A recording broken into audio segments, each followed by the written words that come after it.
Did Tom Lee just say that tariff is all talk and no bite? And why small caps will do well in 2025? In this video, we will cover why tariff volatility might be a perfect time to buy. Let's take a look at this video from Tom Lee. FundStrat's managing partner, head of research. He is with me here at Post 9. Welcome back. Good to see you, Scott. I said, so as you miss, inflation expectations spiked. You've got more tariff talk from the White House. And then I saw a report, too, from Jake Sherman, Punchbowl News. $4.7 trillion tax plan is what the Republicans are said to be discussing. I thought the market took a little bit of a move lower on that as well, just given where rates are, concerns about the deficit, et cetera. Your thoughts on all three? Well, you know, it does seem like a pattern in 2025 as markets sort of take a hit on Fridays and maybe panic Monday. So I don't know if that's going to be the case. To me, I think the inflation headlines from UMich they're not great to see, but also I think that they are messed, or there's a political component to this, because if you break that down between Democrats who see 5% inflation and Republicans at zero, the blend is actually pushing this number up. But to me, it just gets messy around elections. Yeah, I mean, let's be honest. There are broad concerns about parts of this agenda from this White House, including, I might add, from the Fed, that it could be inflationary when rates are already more elevated than I think the Fed would like to see. They'd like to be able to cut more, but their hands are tied. And one of the reasons their hands are tied because of tariffs and unknowns about inflation. Fair? That's fair. I'm not sure the UMich survey reflects their assessment necessarily of the tariffs as much as, let's say, the bond market. And the bond market seems less concerned about it because, as you know, yields have backed off from 4.8 towards 4.5. But you're right. Tariffs are a reason to be uncertain. But so far, I think if I looked at how markets reacted, I think they've actually taken them in stride. I mean, your biggest takeaway thus far, you say, is that the market's proving resilient, which, I mean, let's be honest, too. Since the start of this bull market, it's been one heck of a resilient market.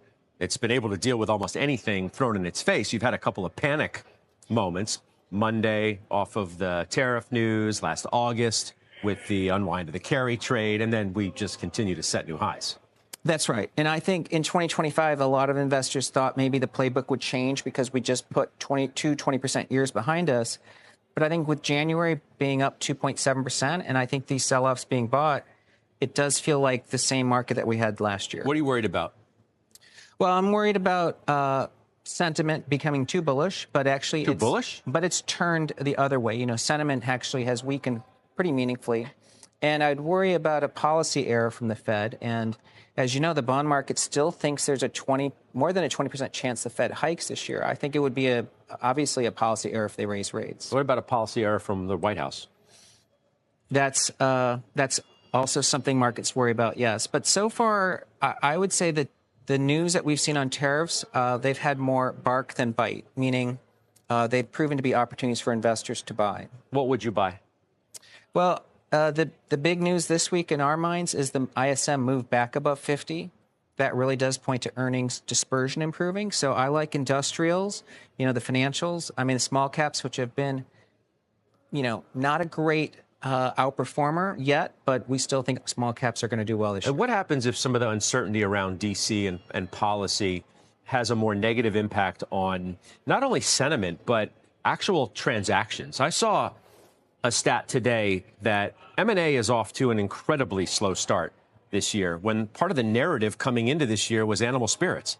Can't tell you how many times I heard that phrase over the last 3, 4, 5 months. Yeah. What if we don't get that?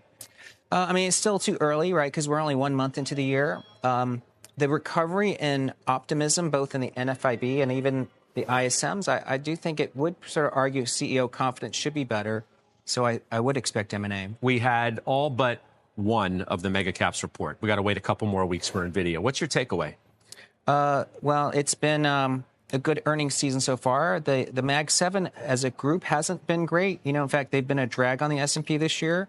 So part of it is it's telling me I think a lot of good news is baked into some of these names, and especially with CapEx going up. But it doesn't mean I don't think they're market performers. I just think the outperformance this year comes from financials, small caps, industrials. Canaccord Genuity today on the MAG7. We think it's fair to say this has been the softest quarter for this group collectively in the last few years.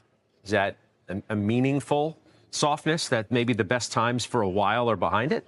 Well, and that's a relative term, right? Because on an absolute basis, these companies are growing far faster than the S&P. But from a, what's priced into the stocks, clearly it wasn't a market surprise. That's why year to date they haven't been great. What about you're paying up, in some respects for declining revenue growth, especially in key areas like cloud for some of these players where that's an essential part of why you were willing to pay up in the first place? Does that matter? Well, these are secular stories. So to me, stocks might actually underreact to earnings and they might overreact to earnings over time. And, they may consolidate for several years. But to me, the key drivers for why you want to own the MAG7 haven't changed. Seems like these names have sort of separated themselves from each other. If you look at I do think this year will not be as great as last year because 20% back-to-back gains will not happen for a third year. It possibly can, but I'm not 100% sure that it will. But this will be the year to accumulate some of your favorite stocks for your long-term portfolio. Don't forget to like and subscribe to the channel, and thank you for tuning in. And click on the link below for some free stocks from Webull and Moomoo, and see you next time.